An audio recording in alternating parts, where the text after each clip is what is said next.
ฝ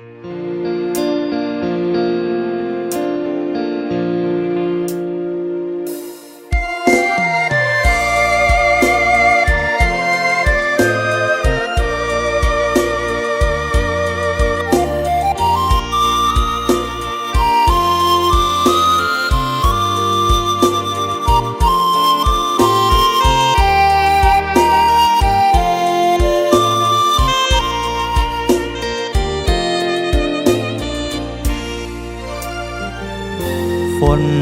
ตกไหลลินสู่ทานินติดต่อหลายวันห้วยห้องไหลปองโหมกันบ่อนานยืงท่วมล้นเหลือมีหลายหมู่บ้านเวียงคำปากแสงเมืองเหนือเรียบตามน้ำเสืองตอนเหนือบ่อหน้าเสือน้ำท่วมอย่างนี้นำขึ้นไหลนองประสาเดือดร้อนที่อยู่อาศัยไหลนองขึ้นอย่างว่องไวท่วมนาท่วมให้แสนเศร้าสีวีโอ้แม่น้ำเสือง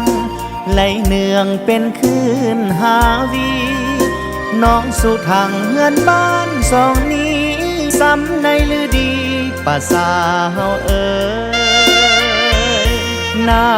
ฝนปีนี้ฟ้าดินสร้างบ่เมตตาปล่อยให้สายทานทาลา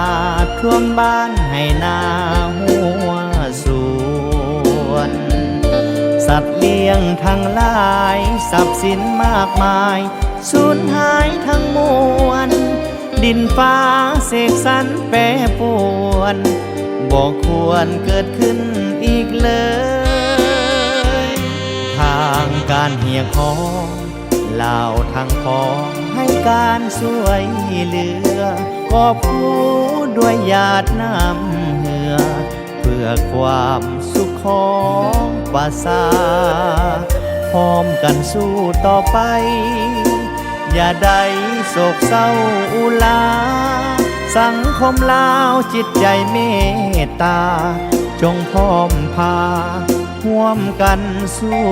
วยเหลือ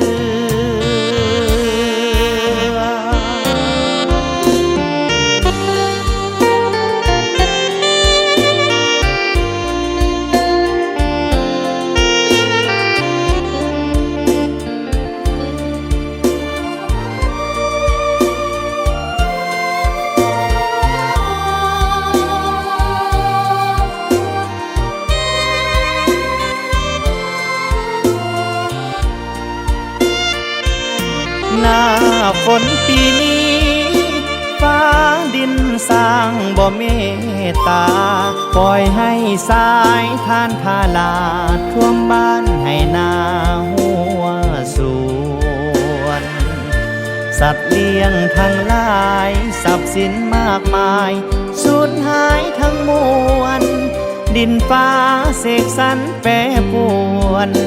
บ่ควรเกิดขึ้นอีกเลยทางการเหี่ยคองเล่าทางพองให้การช่วยเหลือกอบกู้ด้วยหยาดน้ำเหงื่อเพื่อความสุขของประสาพร้อมกันสู้ต่อไป